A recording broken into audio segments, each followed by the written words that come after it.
my garden homies, just a quick video here mixing up some soil. I've got a handful of bulbs that I picked up with my son at Home Depot. We've got some tiger lilies and then 3 different dahlias. These tropical pink ones, these firebird ones, and then the duet. But I've got just leftover soil, soil components that I've had, I guess, that are left over from last year, and I think some of this is even left over from the year before. Some of the, I guess, kind of fancy ingredients that I'm always so afraid to use. But anyways, quick build is just going to be cocoa with some bagged potting soil. I have just good old Fox Farm Ocean Forest. But these are these cocoa bricks. These are essentially they are 20-liter cocoa bricks that you have to expand. And for these, I just throw them in these bags. They come in and then pour in a couple gallons of water. But I want to get this mixed up so it can, I guess, kind of sit overnight, and then tomorrow I'll figure out what I'm going to do. And then I have a whole bunch of pots from last year, or the stuff that I've had over the last few years, just different, whatchamacallit, the fabric pots that I'll re-amend and figure out what I'm going to do with. But I want to get these bulbs planted. But essentially this mix, these 20 liters of cocoa translates into, what is it? It's a little more than 5 gallons by volume. And then for each one of these, it's 1 bag of Fox Farm. I have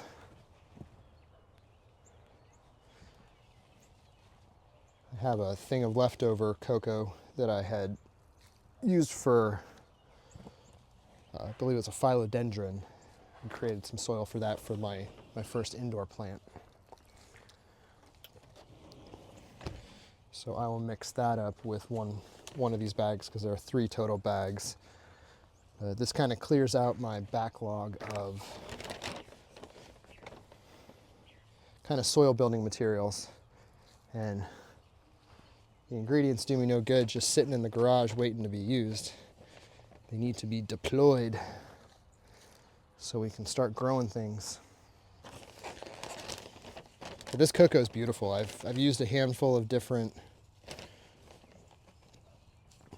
cocos these last few years, I guess, like last 4 years, maybe 5 years. I think this. But anyways, and this can of stuff is just beautiful. I can't remember what I paid for it, but I know at the time I felt like it was such a good price. I bought a bunch of it, and I've kind of worked through it. I know everybody's got kind of a magic soil blend. Cocoa peat. Some use all one, some use all other, some use small blends one way or another, or one way or the other. But this, since I got it, I might as well use it. And 13.2 liters is what one of these bags is. So what is that? A little more than 2/3 cocoa, 1/3 of the peat, or 1/3 of the Fox Farm, which is, what is it? It's all the forest ingredients, but I think it's like peat and hardwood, back guano, earthworm castings. By itself, it's pretty rich.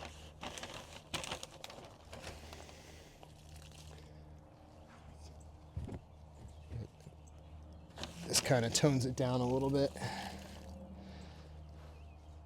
And I wound up putting 3 gallons of water into each one of these bags.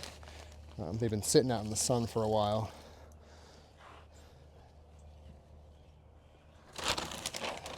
So there's a little bit of excess water in here, and this cocoa is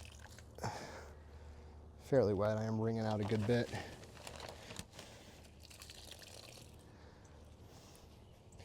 But I will add, hello bourbon. I will add a little bit of a mineral mix in with this cocoa.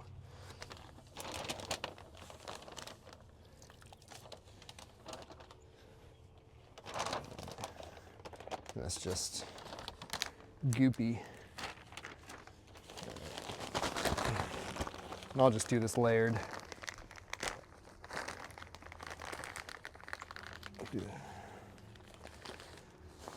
Actually,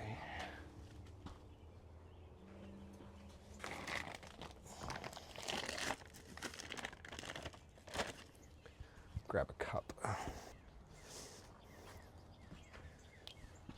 I'm not sure what the actual ratio I'm supposed to add into this, but I basically do a cup.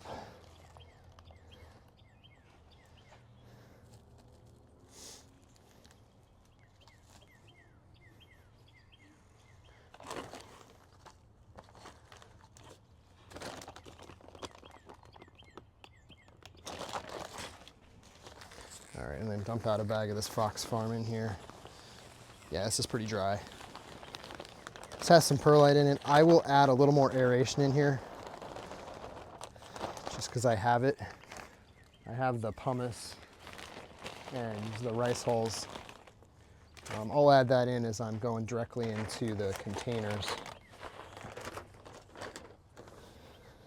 I know with the Fox Farm stuff, I found that adding a little bit of aeration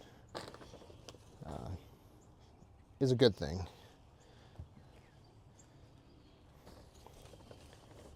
I have a tendency to overwater, so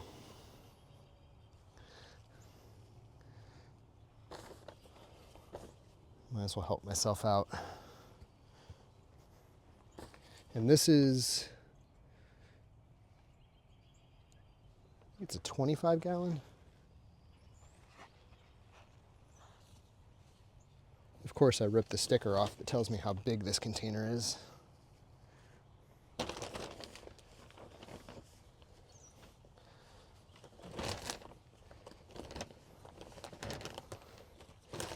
Yeah, so this cocoa's been sitting in this water for probably 5 hours, and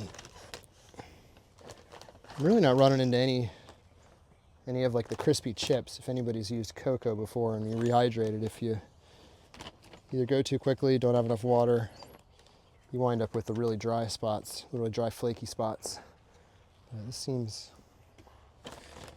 pretty good. When I get to the bottom, it's soup, but it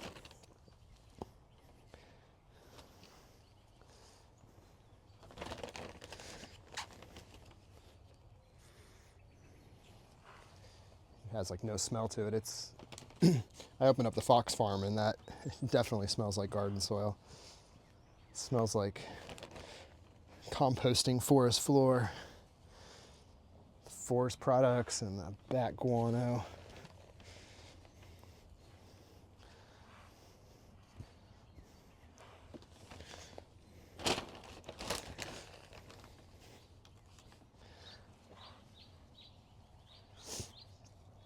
I'll probably add some worm castings as well directly into each one of the containers. Maybe like 2 cups of worm castings. And then I'll put some of the Montana Grow, which I've got and I've been using with everything. I kind of just put a scoop of that in.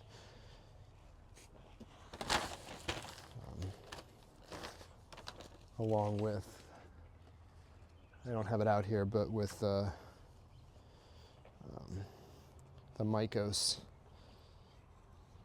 the mycorrhizae, or yeah, I'm sure I'll say it wrong, so the mycorrhizal fungi. Yeah, there's not a lot of whole standing water here, so I'm just gonna pour the rest of this in. All right. One more good scoop of the mineral mix.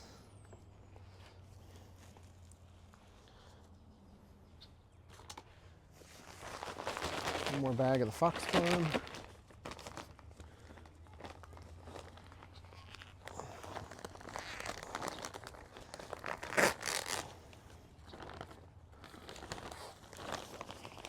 My next round of soil that I do, now that I'm out of all the,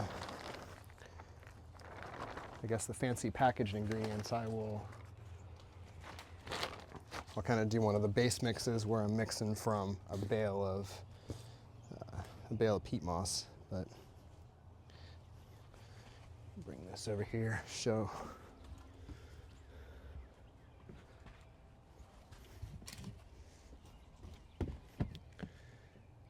See what we're looking at here. You can kind of see the Fox Farm was pretty dry. I think this soil is probably, I don't know, I probably got this last June, maybe even May. So fairly dry. I mean, it smells good. But anyways, I'll get this mixed up, and next step will be filling up some planters or filling up some containers and planting these bulbs. We'll get that done tomorrow. I just want to have a quick timestamp as to what went into this soil. So that's all I got for you. Hope everyone's well. See you later. Peace.